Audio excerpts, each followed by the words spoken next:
we have received a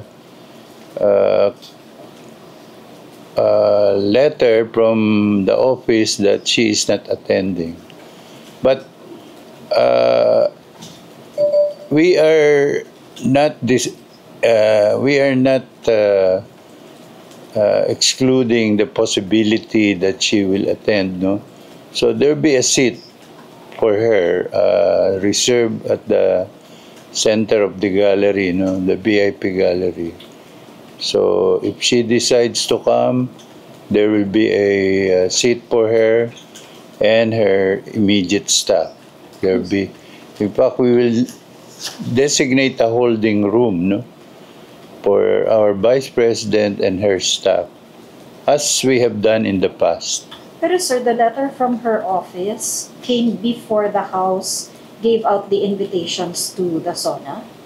No, we receive it after we have sent all the formal invitations to, we call them institutional guests, no? Heads of agencies, constitutional commissions, our justices of the Supreme Court, you know, and including the office of the Vice President. But we received this note that she won't be attending this coming SONA. Because Bakit daw po, sir? Walang reason eh. And in fact, we don't really ask for any reason, no? But be that as it may, we are prepared for her attendance, no? So we will reserve a seat for her at the VIP gallery and a holding room for her and her immediate staff and family.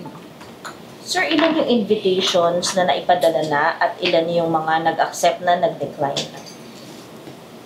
Well,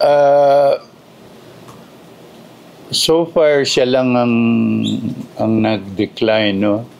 All the rest, we have received positive indications that they're all coming.